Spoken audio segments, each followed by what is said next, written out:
생명. 여러분, 그 생명이 뭐냐? 생명이 뭐냐? 지난번에도 말씀을 드렸는데, 생명이라는 걸 자꾸만 내가 안 죽는 걸로 생각합니다. 그렇죠? 생명에 있어서 가장 중요한 건 하나님과의 관계적인 측면이라고 제가 말씀을 드렸고요. 그럼에도 불구하고 우리는 여전히 생명이라는 걸 내가 안 죽는 걸로만 생각합니다. 많이, 아주 많이. 자, 그래서 이 생명이라는 게 뭐냐를 생각을 할 때에 하나님과의 관계적인 측면을 생각해야 된다고 말씀을 드렸고, 이 관계적인 측면, 자, 생명이 없다는 말은 생명이 없다. 생명이 없다는 건 뭐냐? 하나님하고 나 사이가 안 되는 거예요. 왜 안 됩니까? 관계가 왜 안 맺어져요? 죄와 허물과 죄로 죽었다 이렇게 얘기하잖아요. 그러면 인간 존재에는 아무런 가능성이 없는 거예요. 그죠? 여기 이 점이 중요합니다. 인간 존재에는 아무런 가능성이 없고, 그럼 우리의 생명은 우리에게서부터 비롯되는 게 아니고, 우리의 생명, 즉 하나님과의 관계는 어떻게 해야 이게 됩니까? 그리스도? 자, 됐고, 자, 음이 좀 세서 제가 한다고 했습니다. 자, 그리스도가 어떻게 했느냐? 그러면, 자, 그리스도의 피 흘리심으로 우리가 그냥 자동으로 되느냐? 그리스도께서 십자가를 지셨죠? 네, 그죠? 십자가를 2000년 전에 지셨는데, 그죠? 내가 그 십자가를 보고, 아, 그리스도께서 나의 죄를 위해서 죽으셨구나를 보면 바로 알 수 있느냐? 믿음으로. 믿음은 어디서 옵니까? 들음으로 오는 성경에 나와 있는 거고, 하나님의 긍휼하심, 사랑. 자, 보세요. 이 점이 중요합니다. 8강에서 이제 아까 집사님이 이제 질문하신 것 중에 하나가 그거예요. 내가 내가 말씀을 읽고 신앙생활을 하면서 내가 열심히 하고 싶고 하나님 뜻대로 하고 싶은데 이게 정말로 하나님께서 주신 것이냐? 그게 우리에 있어서 가장 조심스러운 점이잖아요. 그죠? 그래서 그 점을 생각할 때 가장 첫 번째로 생각해야 되는 게 뭐냐 하면 내가 어떤 존재냐 했을 때 여기 있는 우리 모두는 우리가 하나님과 죄와 허물로 말미암아 분리되고 죽을 수밖에 없는 영원한 죽음, 즉 하나님과 영원히 관계 맺을 수 없는 존재인 것을 인정해요. 다 그렇게 믿죠? 그죠? 자, 그런데 뭐가 문제냐면 이런 상태에 대한 죄와 허물로 죽었던 나 자신에 대해서 인정은 하는데 그 다음에 하나님을 믿고 혹은 예수 그리스도의 십자가를 받아들이고 믿는 요 과정이 어떻게 일어나느냐에 대한 이해가 별로 없어요. 예수님께서 딱 죽으시고 십자가에 죽으셨잖아요. 그럼 모든 사람이 다 예수님의 십자가 덕분에 다 하나님과의 관계가 맺어지느냐는 거예요. 아니에요. 선택된 자만이죠. 그렇죠. 그게 중요합니다. 그러니까 이 싸움이 굉장히 큽니다. 이 싸움이 굉장히 커서 신학의 역사에 따라서 이렇게 큰 획을 그어지기도 합니다. 자, 역사상에 있어서 이 책에서도 말하지만 역사에 있어서 펠라기우스라는 사람이 등장합니다. 펠라기우스라는 사람이 4세기 말의 사람이고 4세기 말의 사람인데 이 펠라기우스라는 사람이 348년에 태어나서 409년에 이제 죽는 사람이에요. 이 사람은 이제 브리튼이니까 지금 영국 쪽의 수도사였다가 나중에 로마로 와서 삽니다. 살면서 이제 가르치기도 하고 뭐 그렇게 합니다.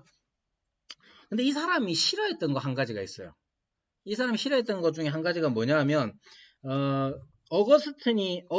아우구스티누스 어거스틴이 고백록에서 고백록에서 뭐라고 얘기하냐면 하나님 앞에 이렇게 고백합니다. 당신께서 명하시는 것을 주시고 당신께서 원하시는 것을 명하소서 이렇게 기도합니다. 고백록에 그렇게 나와요. 이 사람 이걸 싫어했어. 당신께서 명하시는 것을 주시고 당신께서 원하시는 것을 명하소서. 여기 왜 싫어했느냐면 그러면 인간이 뭘 하겠느냐는 거야. 왜? 내가 하겠다는 말이지. 내가 하겠다는 뜻이에요. 하나님 명하시면 내가 돌려겠습니다. 그거 이제 어거스틴의 의미는 그래요. 하나님이 명하시면 제가 그 말씀을 듣겠습니다 하는 거예요. 그러니까 좀 싫어했다. 그러니까 싫어한 거야. 왜 싫어하느냐? 아니 그렇게 되면 인간이 그럼 가만히 있으면 되나 이 말이에요.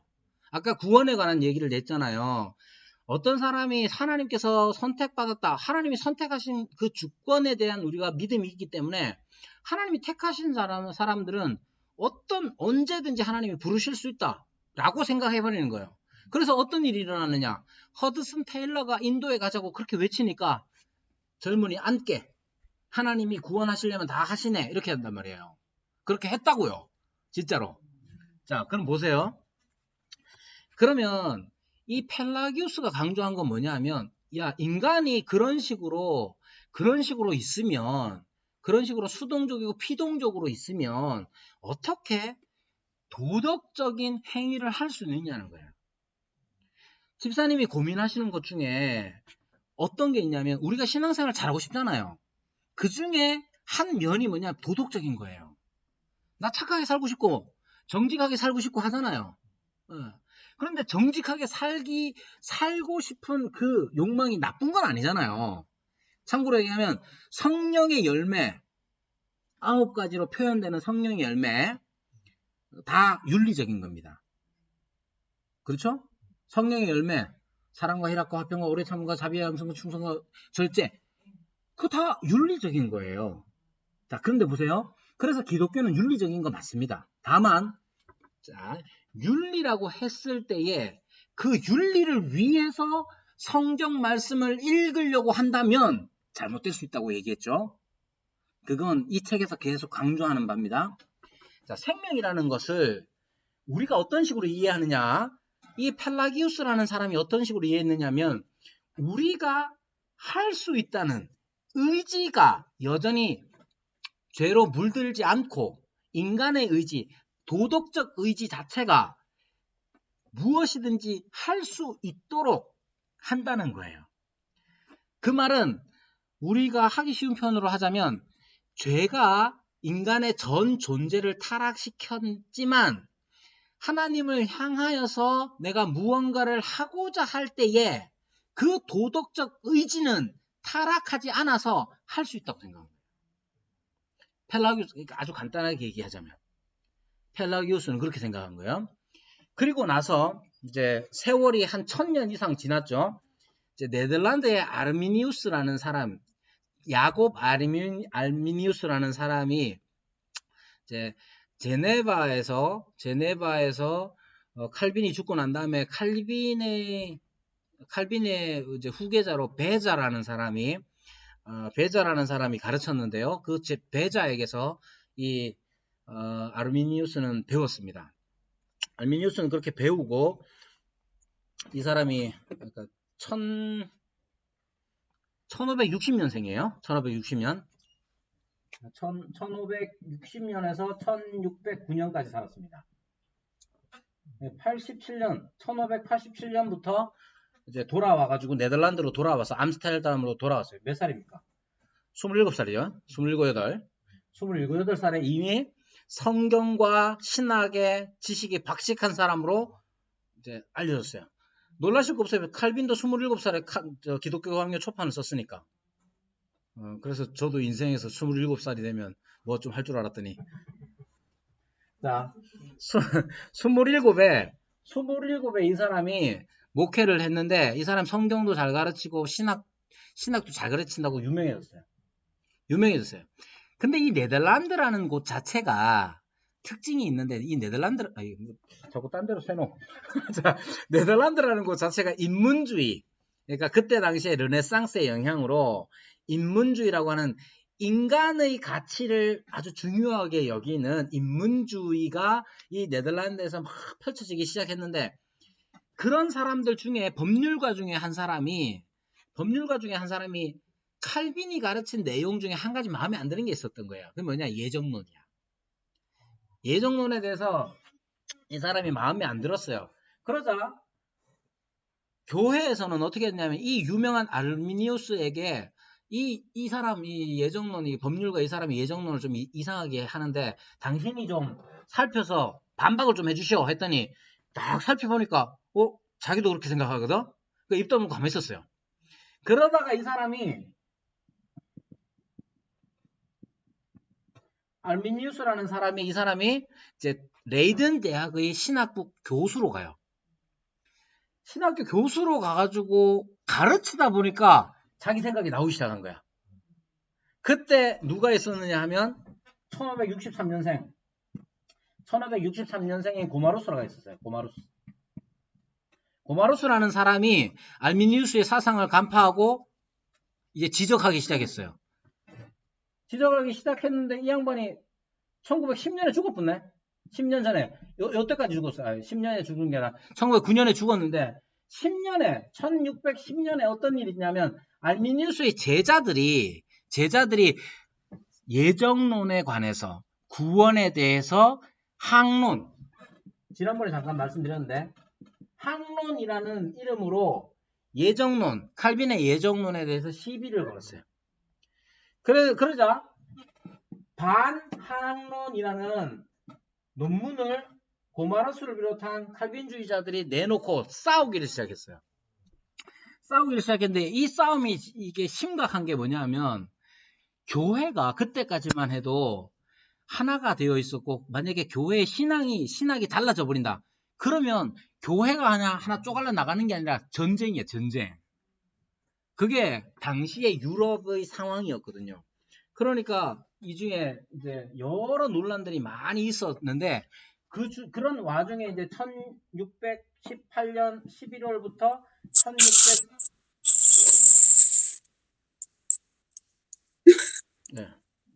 하고요. 자, 1619년 5월까지 도르트에서 모여가지고 항론파의 주장 5가지를 정면으로 살펴서 내놓은 게 튤립이라고 해가지고 말씀을 드린 거예요. 자, 왜 긴 얘기를 하느냐면 이 항론파 이게 저 교회사 할 때 할 텐데 펠라기우스도 다음 주부터 있죠. 교회사. 그때 이제 펠라기우스 초대교회사 할 때 할 거예요. 요 얘기는 아마 중세교회사 종교개혁사 하면서 할 거고 그때 잘 들으시고 이게 아르미니우스의 핵심은 뭐냐면 인간의 선택에 있습니다.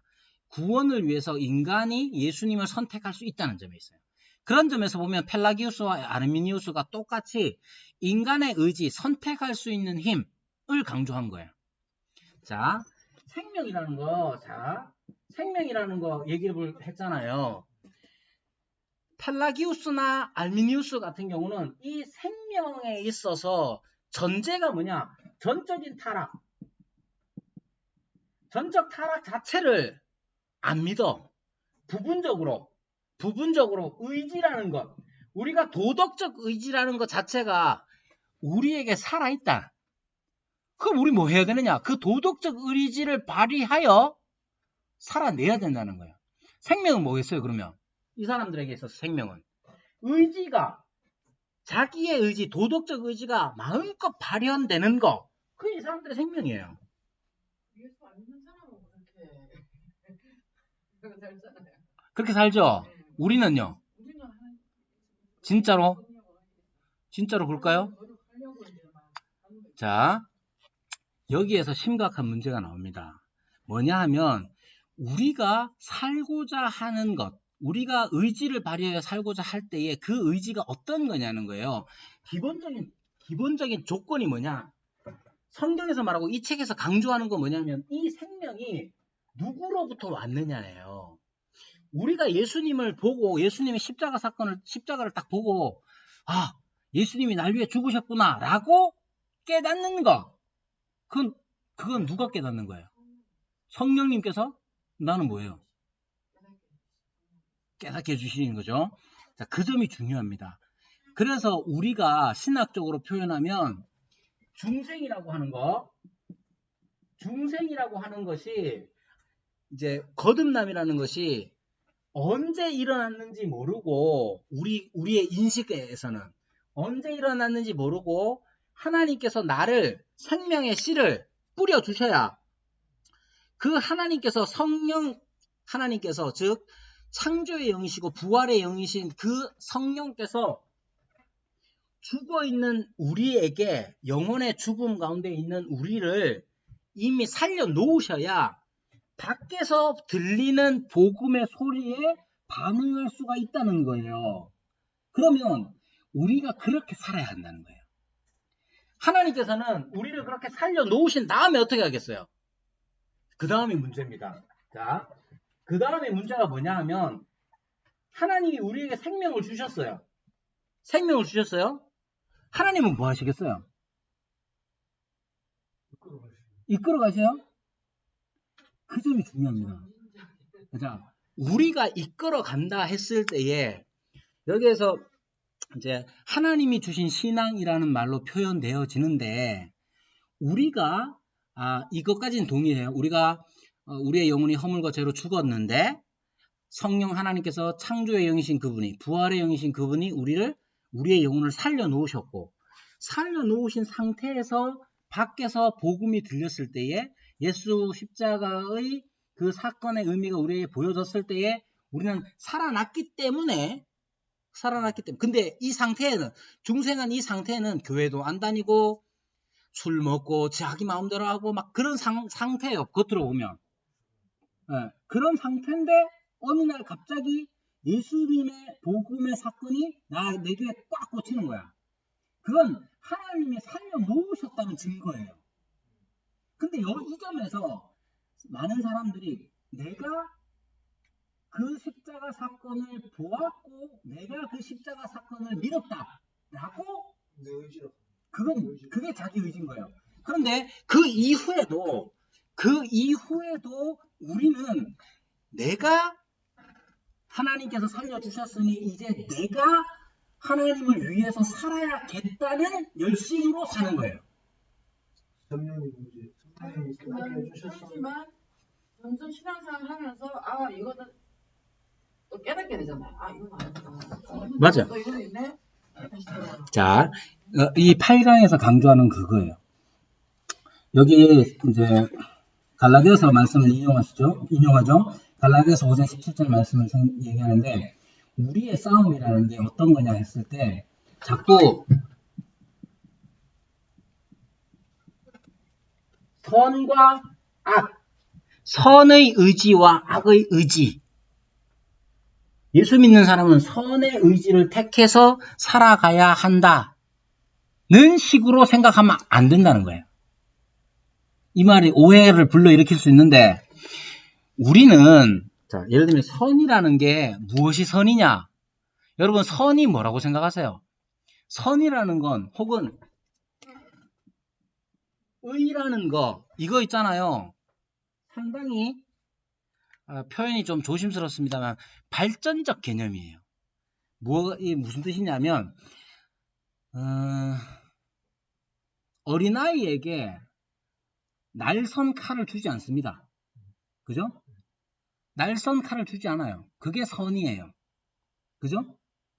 그 동일한 날선 칼을 회 뜨는 사람에게 주는 것은 선이에요. 의라는 것도 똑같죠? 그죠? 그러니까 선의 의지, 신앙 자체를 선의 의지와 악의 의지의 구별이나 대립으로 신앙을 생각하면 그 속에 언제나 있는 게 뭐냐면 나라는 의지예요. 내가 선을 택하고 내가 악을 피하고 내가 의롭게 하고 이것은 생명을 주신 하나님 생명의 개념에 어긋나는 거라 이 말입니다. 이 책에서 강조하는 것. 우리의 신앙생활이 어떠해야 하느냐 하면 우리의 신앙생활이라는 것은 나의 나됨을 버리는 거예요. 근데 이 버린다는 말도 좀 이게 까다로울 수 있는데 지금 당장은 내가 당장 착한 일을, 선한 일을, 옳은 일을 해야지라고 생각할 수 있고 그렇게 선택해야 합니다. 당연합니다. 우리는 선을 택하는 자가 되어야 합니다. 그런데 선을 이루고자 하는 나의 의지가 살아서 역사하면 안 되는 거예요. 그 점은 어떻게 할 수 있느냐 하면 하나님이 여전히 내게서 생명의 공급자로 역사하시느냐의 문제입니다. 그 점은 우리가 늘 살펴야 하는 거예요. 안 살피는 경우가 많아요. 안 살피는 경우가 많아서 성경을 읽으면서 어떻게 생각하느냐. 야, 성경을 읽어서 내가 여기서부터예요. 내가 좋은 일을 해야지. 내가 올바라 살아야지.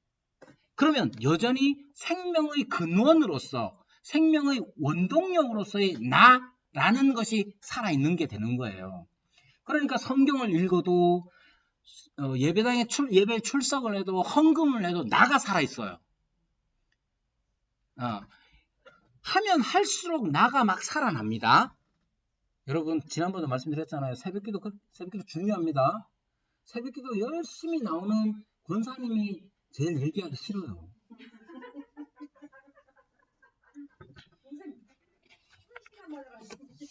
권사님이 매번 새벽기도 오늘도 갔다 오셨는데 그죠? 근데 왜 기도라는 걸 하면서 왜 그렇게 되겠냐고요. 나가 살아있기 때문에 그래요. 그러니까 나를 죽이는 방법이 뭐냐? 했을 때 사실 이미 우리는 죽은 거예요. 십자가에 못 박았다고 그랬잖아요. 옛사람은 십자가에 못 박았다고 그랬잖아요. 옛사람과 새사람의 차이가 뭐예요? 옛사람과 새사람의 차이는 원동력에 있어요. 하나님께서 나를 살려주셨을 뿐만 아니라 지금도 내가 무슨 일을 하든지 힘의 공급, 생명의 공급이 하나님께로부터 온다고 생각해야 되는데 자꾸만 나로 내가 한다는 거예요. 내가 요번에 좋은 일을 해야 되는데 누가? 내가. 그 문제예요. 그런데 성경이 가르치고 이 책에서 강조하는 건 뭐냐면 하나님께서 우리에게 할 수 있도록 해주실 뿐만 아니라 하게끔 하셔요. 그러면 내가 어떻게 돼? 기도도 어떻게 되느냐면 기도 열심히 해서 뭘 확인하느냐? 하나님과의 관계를 확인하는 거예요. 기도할 때마다 즐거운 건 왜입니까? 여러분 기도의 즐거움이 어디서 오느냐? 오늘 기도하시면 오늘 딱 봤는데 아무도 없어. 심지어 목사님도 없어. 야, 오늘 제일 오래 했네. 그러면 나올 때 뿌듯합니다. 그렇잖아요. 그래서 목사님들은 조심해야지. 제 경험으로 졸고 시큰 졸아도 마지막에 이제 나갈 때서 주여 한번 하고 나오는 거예요. 그러면 여전히 나가 살아있는 경우, 그러니까 육체의 소욕이라는 게 바로 그런 거예요. 우리는 선한 의욕과 악한 의욕으로 자꾸만 생각을 합니다. 신앙생활을 선한 의욕과 악한 의욕으로 자꾸만 생각을 해요. 그러면 모든 의욕은 다 나로 말미암는 거예요. 우리가 살면서 깨닫는 게 뭐냐? 시커멓 살아왔더니 이게 하나님께서 이렇게 나를 이끄셨구나. 이 고백을 우리는 돌아보면. 그래서 우리는 여전히 좀 신학적으로 좀 못나 보여도 하나님께서 그걸 깨닫게 하시는 순간들이 순간순간 있어요. 그죠? 그렇기 때문에 우리가 비록 어떤 권사님이 막 말도 하기 싫고 이래도 그분도 나중에 지나고 나면 아유 그래 하나님이 다 하시는데 참 이렇게 한단 말이야. 그러니까 좀 말하기 싫은 권사님도 같이 이렇게 얘기도 하고 이러는 거예요. 이게 하나님을 믿고 의지하고 하나님께서 나를 변화시키신 것처럼 우리 모두를 변화시키실 것을 믿기 때문에 그런 거죠. 네. 생명이신 하나님이라는 뜻은 바로 그런 거예요. 근데 우리는 자꾸 생명이신 하나님 그러면 어떻게 생각하느냐? 하나님이 나를 영원히 살게 해주셔. 또 영원히 살게 해주는데 눈물도 없다네? 병도 없고? 땡큐. 여전히 나가 살아있는 거죠. 그런 게 아니에요. 우리는 우리의 삶의 모든 힘의 근원이 생명의 공급이 어디서 오느냐?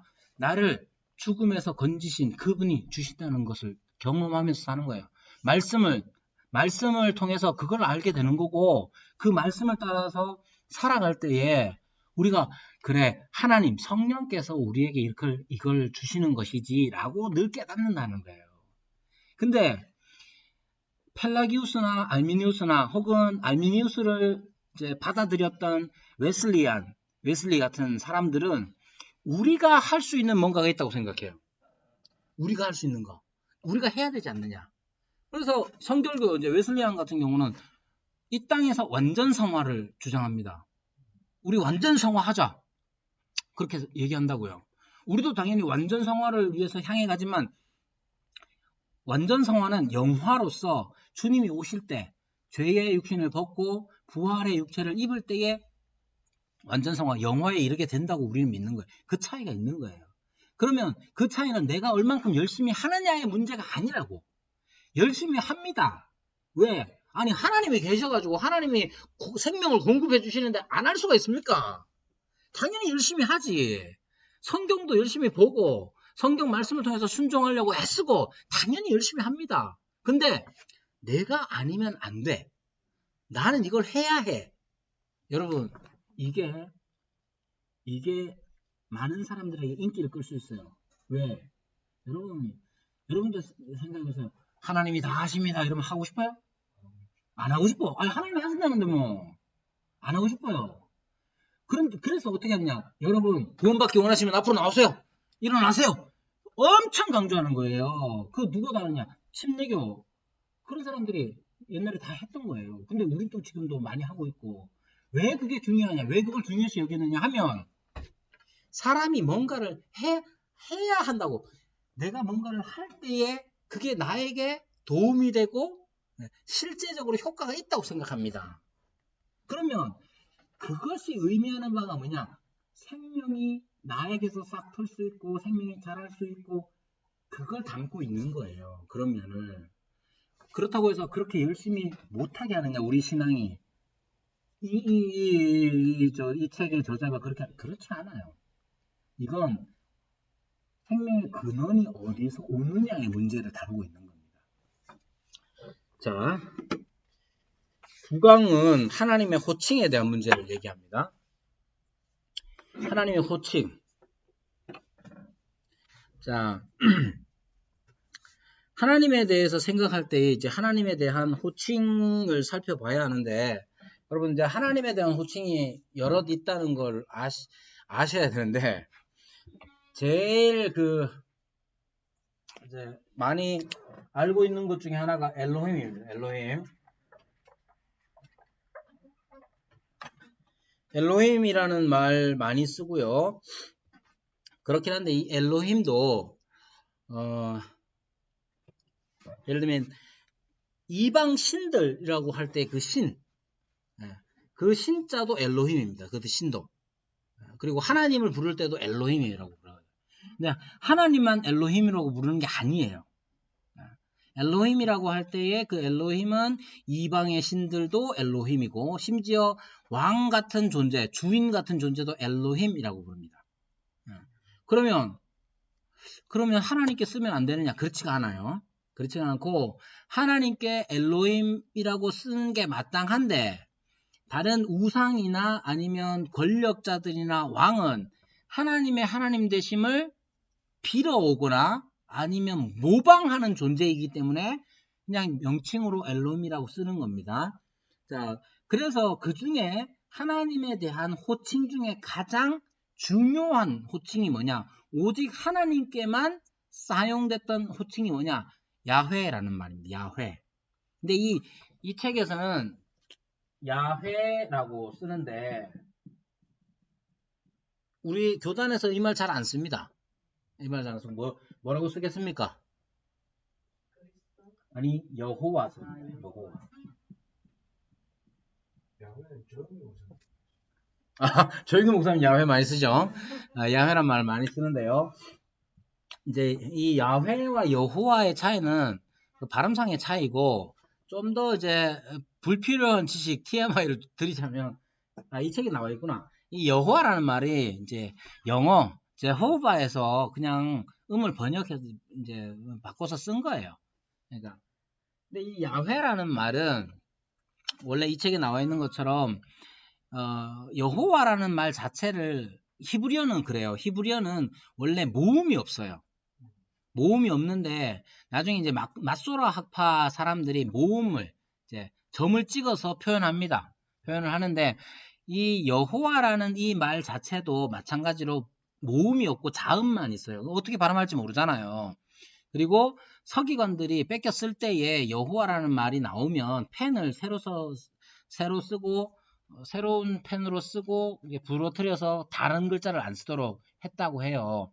그러면 이 여호와라는 말이 발음을 어떻게 하느냐 하면 아도나이라는 주라는 말의 아도나이라는 말의 모음을 딱 가져와 가지고 여호와라는 자음에 붙여버렸어요.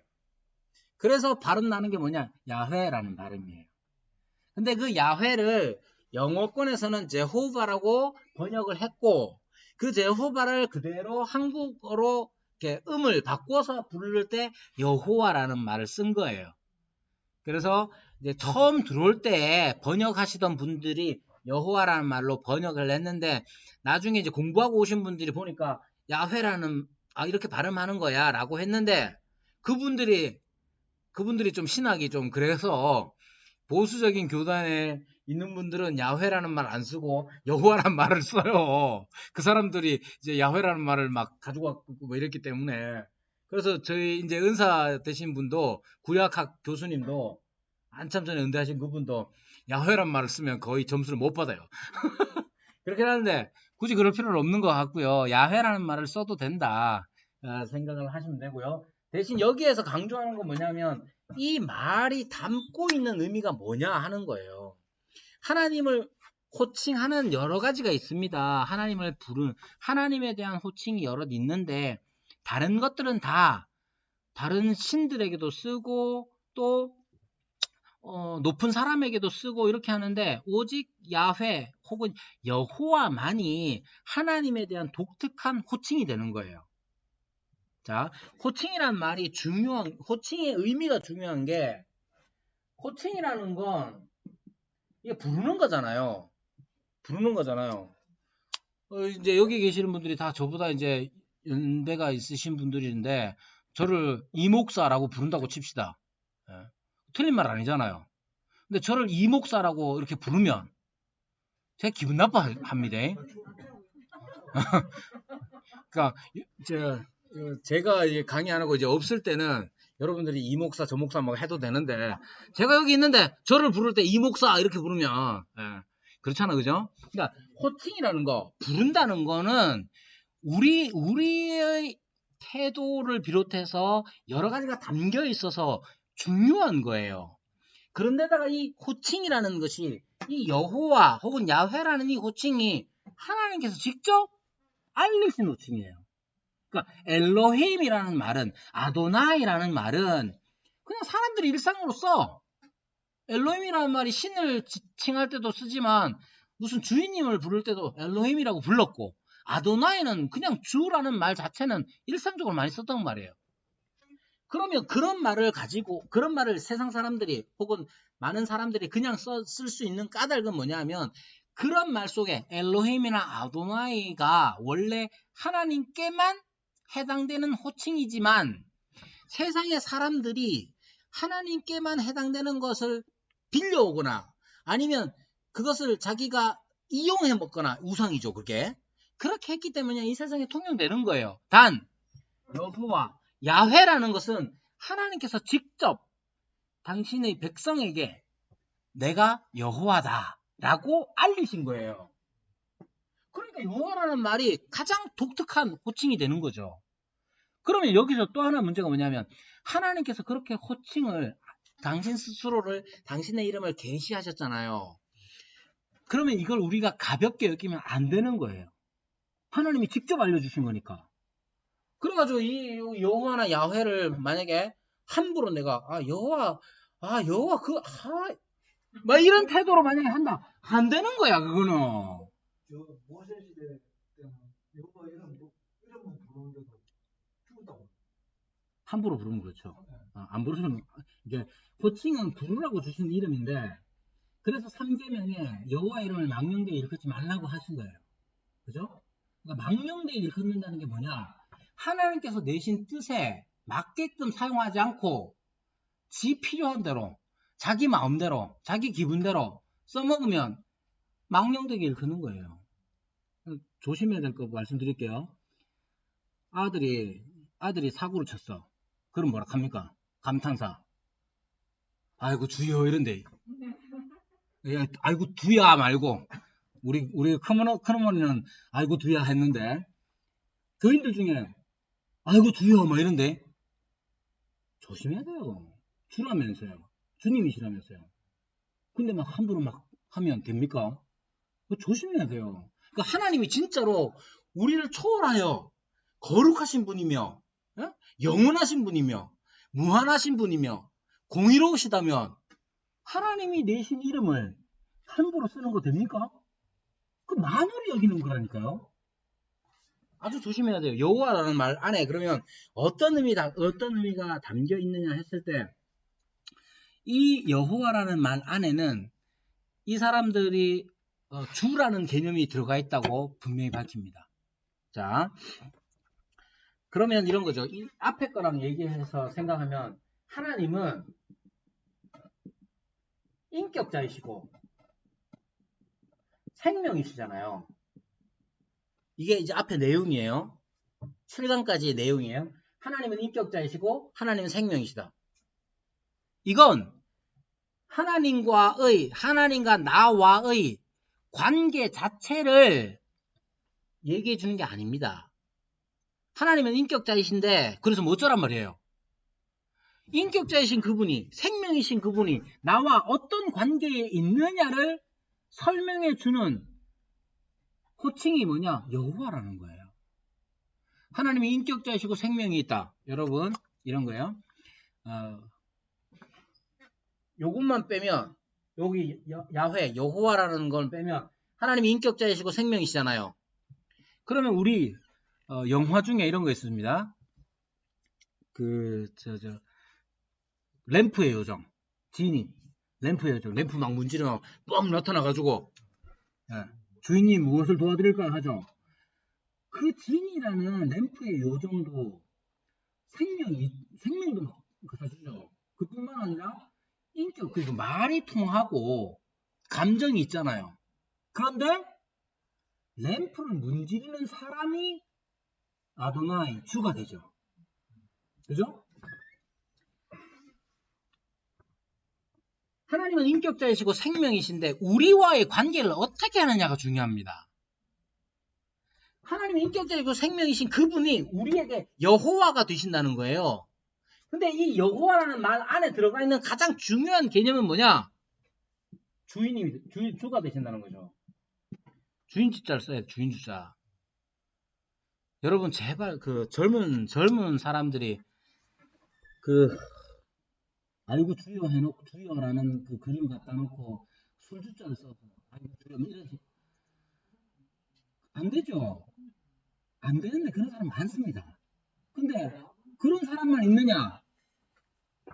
무슨 한숨이 나와도 아이고 주여 하고 자기 넘어져서 아이고 주여 하고 그 주인을 대하는 주인을 부르는 태도가 아니라면 아이고 소리가 너무 울린데요.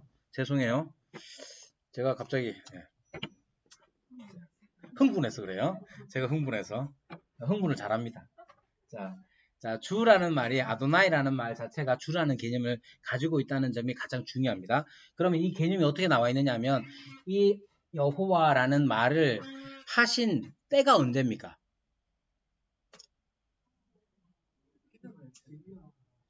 아니죠. 나는 여호와라 밝히신 때 아니죠. 창세기에 나옵니다. 창세기에 나오는데 그때는 그때가 그때라기보다는 스스로 알리신 때는 모세에게 하나님 제가 가서 하나님에 대해서 뭐라고 할까요? 라고 하니까 나는 여호와라 이렇게 말씀하셔요. 그래서 그때 계시됩니다. 자, 그러면 그때가 언제냐는 거예요. 그때가 언제냐? 출애굽하기 전이죠. 대신 출애굽이라는 개념을 생각해 보면 하나님께서 출애굽이라는 건 단지 애굽에서 그냥 건져내신 정도만 생각하면 안 됩니다. 왜 건져내셨느냐를 생각해야죠.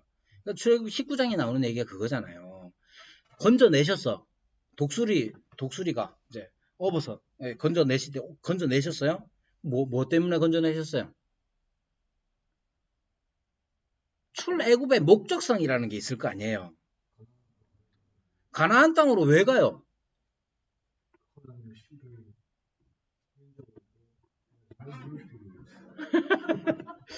그게 중요한 거예요. 하나님이 가나안 땅에 왜 들려보내시냐고요. 그러니까 여기에서 나타내는 건 하나님의 목적성에 관한 거예요. 그러니까 구원이라는 게 출애굽이라는 게 단지 애굽에서 나오는 것 자체만 목적이 아니라는 거예요. 그것은 분명히 목적이 있는데 아주 가깝게는 바로에게 모세가 그렇게 말합니다. 가서 예배하겠다 이렇게 얘기해요. 바로에게 모세가 야 데리고 왜 데리고 가냐 그랬더니 가서 우리는 하나님 예배해야 되겠다 이렇게 얘기해요. 하나님께서는 이스라엘을 건지셔서 어떻게 하시느냐? 내 소유로 삼으시고 거룩한 백성이 되게 하시고 또 제사장 나라가 되게 하겠다고 하나님께서 말씀하셨단 말이에요. 그러니까 하나님의 애굽에서 건져내는 이 사건 자체는 목적을 가지고 있어요. 당신의 이름을 여호와라고 밝히시면서 나는 스스로 있는 자라 밝히실 때 그건 난 이런 사람이야 혹은 난 이름이 뭐뭐야 라는 것으로 끝나는 게 아니에요. 끝나는 게 아니고 하나님께서는 그 여호와라는 말 안에 스스로 계신 자로서 그러면 이스라엘을 향하여서 어떤 계획을 가지고 있을 뿐만 아니라 그 목적을 이루기 위하여 당신을 드러내시는 분이에요. 그래서 여호와라는 말 안에는 단지 그냥 단순하게 하나님은 스스로 있는 자래 자존하시는 분이래로 끝나는 게 아니라 그분이 호칭 당신의 이름을 계시하시면서 목적하는 바를 이루시는 분임을 알아야 되는 거죠. 그게 뭐냐? 주라는 개념이에요. 주. 아도나이. 주님으로서 주인으로서 우리의 주로서 하나님께서는 당신의 이름을 보이시고 나타내셨다는 거예요. 이 점을 우리가 하나님의 이름을 부를 때에 스스로 조심해야 하는 것이죠. 하나님은 여호와, 야훼가 되시면 그렇게 이름을 드러내시면서 구원하시고 또한 구원의 목적을 이루시는 분으로서 주님께서 당신을 계시하신 것이죠. 그러면 그 가나안 땅에 어떤 의미가 있느냐 하면 분명한 목표를 가지고 있죠. 너희는 내 소유가 되고 제사장 나라가 되고 거룩한 백성이 될 것이다. 어디에서 할 거냐고요. 어디에서 할 거냐. 그 터가 그래서 그 땅이 중요하게 되는 거예요. 하나님의 소유가 된 하나님의 보물로서 이 소유란 말이 보물이라는 뜻을 가지고 있는데 하나님의 소유가 이 백성이 이스라엘이 하나님 거다라는 걸 알려줘야 될 거 아니에요. 알려줘야죠. 어떻게 알려주느냐. 이 사람들이 하나님에게 속하여서 하나님의 말씀을 듣고 하나님의 말씀에 순종하며 살아갈 때 이 사람들을 통해서 하나님이 드러나게 되는 거예요. 제사장 나라도 마찬가지죠. 구약 시대의 이스라엘이라는 존재가 단지 자기네만 다른 그 가난한 사람들 다 때려잡고 자기네만 잘 사는 그런 게 아니라 제사장 나라가 된다잖아요. 실제로 그 과정에서 미디안 사람들이 하나님의 백성이 되고 라합이 하나님의 백성이 되고 그렇게 해서 이스라엘이 하나님의 소유가 된 이스라엘이 살아갈 때에 지나갈 때에 이 사람들은 하나님의 백성, 하나님의 소유가 되었구나. 그래서 나도 하나님의 소유가 되고 싶다고 라합이나 또는 미디안 사람들 같은 경우 들어오게 되는 거잖아요. 자, 그래서 그렇게 제사장 나라의 역할을 하게 되었고 이것은 아브라함 때부터 약속해 주신 것이죠. 거룩한 백성이라는 것도 마찬가지예요. 거룩하다 하는 말은 거룩이라는 말은 윤리적인 의미보다도 우선적인 건 구별되다 하는 거예요. 구별되다는 것도 구별이 목적성을 띱니다. 무엇을 위한 구별인 거죠. 예를 들면 이 보드마카가 거룩합니까? 아닙니까? 사람은 거룩합니까? 아닙니까? 거룩이라는 개념은 구별되다. 목적을 가지고 구별할 때 거룩이라고. 지금 이 보드마카, 흔해 빠진 이 보드마카가 만약에 예배를 위하여 이것을 구별했다. 그것은 그걸 그렇게 할 때에 거룩하게 되었다고 말하는 거예요. 사람은 거룩하지 않죠? 그런데 하나님께서 하나님의 일을 위하여 거룩하게 구별한 사람들 있죠. 누구예요? 구약에서 보면 제사장들이 특별히 그렇죠. 그래서 제사장들을 특별히 기름을 붓기도 하고 구별하잖아요. 구별해요. 하나님 편으로 향하도록 하잖아요. 거룩이라는 개념은 구별하다 하는 개념이 가장 우선적이에요. 가장 우선적인데 그 구별조차도 하나님을 위하여 하나님을 향한 목적으로 구별해내는 거. 그게 거룩인 거예요. 그리고 그런 것들이 구약에 많이 있죠. 성전 거룩하잖아요. 성막 그건 하나님을 위하여 구별해 놓은 거기 때문에 거룩하다고 하는 거예요. 그러면 이스라엘 백성을 거룩하다 했을 때 그 거룩은 이스라엘이 막 윤리적으로 그게 우선이 아니에요. 하나님의 말씀 율법을 보면 윤리적이에요. 얼마나 윤리적이냐. 염소 새끼를 그 어미의 젖에 삶지 말라잖아요. 그거는 뭐 그냥 삶아 먹으면 되지 뭐. 삶아 먹으면 더 맛있겠지 뭐. 그 어미의 젖에 삶아 먹으면 더 맛있으니까 그래 했겠지. 근데 그거 하지 말래잖아요. 얼마나 윤리적이에요. 윤리적인 거 맞아요. 근데 그게 우선이 아니고 그 거룩하다 하는 이 개념이 하나님을 위하여 구별되었을 때에 거룩하다는 말이 쓰이는 거예요. 이스라엘이 거룩한 백성이다라는 말도 이스라엘은 이 세상에서 하나님을 위하여 구별된 존재들인 거죠. 교회도 거룩하겠죠? 교회가 왜 거룩한지 알아야죠. 근데 그렇게 생각 안 하고 자꾸 어떤 식으로 생각하냐면 교회가 사람들이 의롭고 착하고 좋은 일하고 그런 데 아니냐? 거룩을 그렇게 생각합니다. 당연히 여러분들 지내보면 알잖아요. 교회에서 이제 싸우는 일도 많고 많이 있잖아요. 나가보세요. 더한 놈들 많아요. 더한 사람 천지라. 교회 사람들은 그나마 좀 양호한 편이라. 물론 안 그런 사람도 있겠지만 저는 경험했을 때 좋은 사람들이 더 많았던 것 같아요. 근데 중요한 건 뭐냐? 거룩은 착한 사람들끼리 모이는 거 혹은 착해지기 위해서 이게 우선 개념이 아니라고.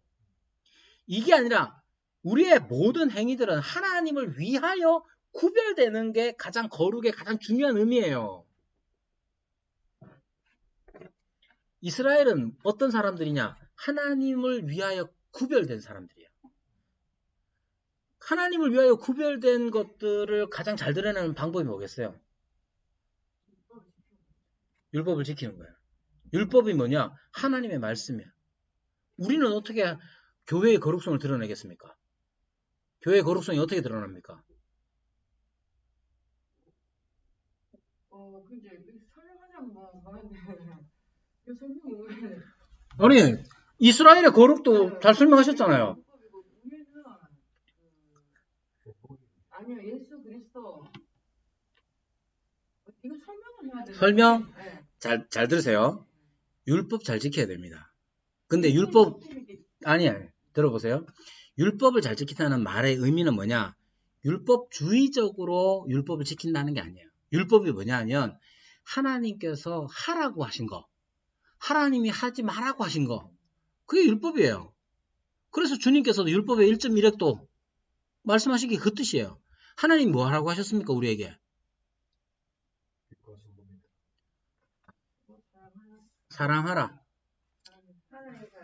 사랑하라고 했죠. 하나님 또 하지 말라고 한 건 잘합니다. 거짓말, 뭐 살인, 기타 등등 하지 말라고 한 건 다 잘 알고 하라고 한 거 잘 못하면 하지 말라고 한 거랑 똑같아요. 자, 여러분 회개하는 마음으로 들으세요. 하나님이 사랑하라 하신 그분이 또 뭐라고 하셨냐? 용서해라 해주십니다. 용서 못하는 사람 많습니다. 교회에. 아이고 저것도 집사라고. 이 말 얼마나 많이 합니까? 저것도 집사라고는 말만 뿐만이 아니죠.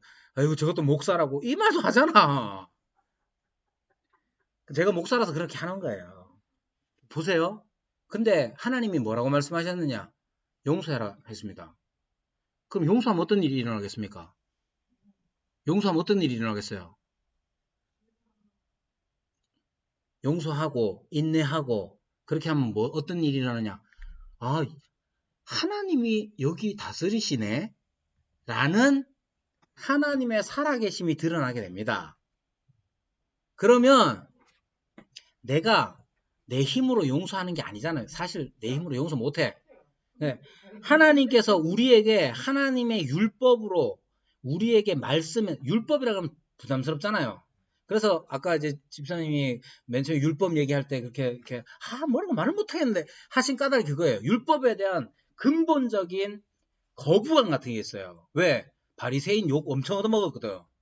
그러니까 근본적인 거부감이 있는데 여러분 율법이라는 것은 하나님의 말씀이에요. 하나님 명령이고 그 명령을 순종할 수 있는 힘은 어디서 생기느냐? 하나님께서 우리를 살려놓으셨기 때문에 생겨요.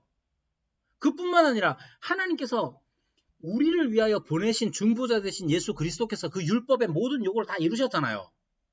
그리고 그 이루신 그 의의 열매를 율법을 다 이루신 그 공로를 우리에게 전가시켜 주셨잖아요.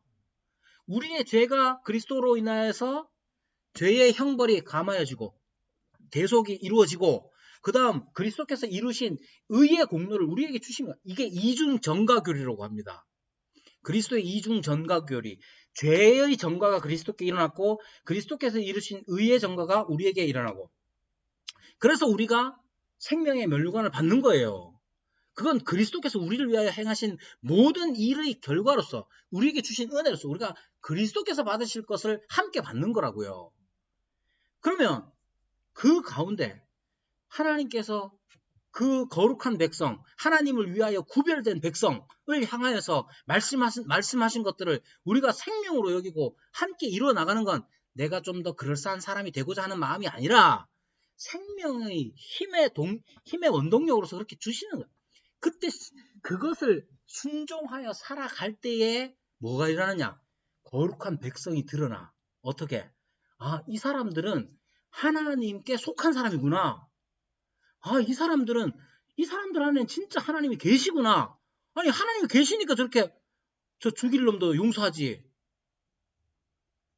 그래, 그것이 바로 교회의 거룩성인 거예요. 근데 우리 그 신경 안 쓰잖아. 교회의 거룩성이 뭐고 뭐 열심히 헌금 많이 해가지고 면류관 좋은 것 좀 따고 만약에 이렇게 생각하면 그것은 육체의 소욕을 따르는 거라는 거야. 너무 흥분을 해가지고 자 너무 흥분을 했는데요.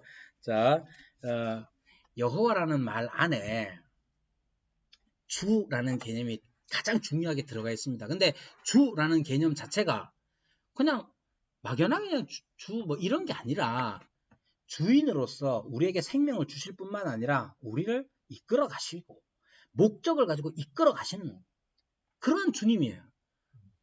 그러니까 이 개념이 주 뭐 이런 개념이 이슬람의 알라에게도 있겠죠. 근데 그 알라 같은 경우는 그냥 어떤 목적과 목표 혹은 법칙 같은 것들이 있고 우리에게 내재하지 않아요. 인간에게. 우리에게 찾아와서 하지 않아요. 그냥 운명처럼 인샬라 하는 거. 인샬라라는 말도 그런 거죠. 그냥 운명 같은 것들로 그냥 인샬라로 그냥 받아들이는 것 뿐이에요. 그 사람들은. 우리는 그렇지 않아요. 하나님께서는 초월하여 계시지만 우리 가운데로 오셔서 당신을 드러내 보여 여호와라는 이름을 우리에게 주시고 그뿐만 아니라 그 호칭 여호와라는 야훼라는 말 안에서 주인 되심이 어떤 것인지 우리에게 보여주시잖아요. 그래서 너희는 내 백성, 내 소유가 되고 제사장 나라가 되고 거룩한 백성이 된다. 근데 된다는 게 야 내가 되도록 했으니까 너 해? 이런 게 아니라 하나님이 그것을 함께 하시며 이루어 가신다는 거잖아요. 우리에게 요구되는 건 뭐냐? 말씀 순종하셔야 됩니다. 말씀이라고 하면 너무 모호하게 생각해서 분명히 말하건대 십계명 잘 지키세요. 그뿐만 아니라 이웃을 네 몸과 같이 사랑하라. 지키세요. 근데 지킬 때 이 관계의 동심원이라는 게 있습니다. 제일 가까운 사람부터 지키세요. 교회에 있는 사람 용서하실 분 있으면 용서하시고, 예. 아니면 용서 못하겠다. 그럼 인내하세요. 인내하라 하시잖아요. 못하면 안 돼요. 아, 없다고. 아유, 아니, 무슨, 어떤 교회가 그렇게 좋은 교회입니까? 아, 자, 아니, 근데, 그렇게 할 때에, 그렇게 하나님의 말씀, 율법에 순종할 때에 어떤 결과가 있느냐? 여러분, 내가 이 정도의 사람이다라고 만약에 생각되고 기대가 된다. 그거 육체의 소욕을 따르는 거고, 그거 생명 없는 거예요. 아, 하나님께서 내게 그리스도를 통하여 보이신 이 귀한 은혜를 통해서 나로 하여금 순종하게 하시는구나. 근데 이 힘의 근원이, 원동력이 하나님, 성령으로 말미암는 거구나 라고 했을 때 교만하지 아니하고 겸손히 행하며 그 결과로서 사람들은 나의 위대함을 보기보다 하나님의 은혜를 경험하는 거예요. 그러니까 집사님 말씀하신 것처럼 뭐가 내 뜻인지 하나님 뜻인지 모른다. 결과적으로 내가 그 사람에게서 잘 드러나는 걸 기대하느냐, 또는 그 사람이 결국 나를 칭찬하느냐, 하나님의 은혜를 맛보느냐의 문제예요. 그게 선명하게 구분되지 않아요. 할 때는 지금 내 욕심인 것 같고 하나님이 순종하라고 해서 하는 것 같고 이런 갈등이 일어날 수밖에 없어요. 근데 그 지나서 그 결과를 보면 내가 다른 사람 앞에서 저 사람 좀 아닌 것 같아. 이 정도는 해야지. 자기가 남아있는 거죠. 육체의 소욕을 따라서 한 거예요. 그 사람이 어머 집사님 너무 좋아요. 집사님 최고예요. 그것만 있다. 결과 마찬가지입니다. 그런 거 이제 들으면 좋죠. 들은 거 좋고, 들은 거 좋지만 그 사람도 알아요. 이건 하나님의 은혜구나. 아니구나. 알아요. 그러니까 우리의 욕심이, 우리 육체의 소욕이 무엇인지 성령께서 우리에게 일러주시고 가르쳐 주십니다. 그러니까 혹여 내가 이거 지금 뭔가를 해야 하는데 갈등이 생긴다. 이게 내 뜻인가 아닌가. 일단은 하나님께 맡기며 선택해 나갑니다. 선택해 나가면서 스스로 확인해야 돼요. 괜히 내가 나 자신을 드러내고 있는 거 아닌가. 아니면 하나님께서 이걸 하게 하셨으니 참 내가 기쁘다. 구분이 됩니다. 그런데 그걸 표면적으로 이렇게 하면 하나님 뜻이고 이렇게 하면 내 뜻입니다. 라고 하는 건 그건 하나님만 하실 수 있는 거지. 나는 다른 사람이 하는 건 아니에요. 내가 내 개인적으로는 하나님의 생명의 공급하심을 따라 하겠노라고 기도하며 무엇이든지 선택해 나가는 일이 필요합니다. 그래서 마지막으로 이 책에서 말하는 건 매사 자기 행복과 관련해서 생각하지 말고, 신앙이란 게 뭐냐? 매사 자기의 행복과 관련시켜서 생각하지 말고 하나님이 주인이시다. 여호와 하나님, 주인이신 그 하나님의 관계 속에서 하나님의 인격성과 생명, 능력 이런 걸 다 자기 행복을 기준으로 생각합니다. 하나님이 그렇게 능력이 있으시다는데 저한테 이러시면 안 되죠? 이런 말 하지 말란 말이에요. 하나님은 여호와, 주님이 되신다. 자, 이렇게 해서 괜히 오늘도 열을 열심히 내가지고 소리가 울리도록 만들었습니다. 죄송하고요. 자, 우리 감사합니다. 또 혹시 질문 있으시거나 뭐 동의가 안 되시거나 아니면 의심이 생기시다 그러면 저한테 카톡을 하셔도 되고요. 그렇습니다. 그래서 여러분들 오늘도 오전부터 시작해서 고생 많이 하셨고 감사합니다.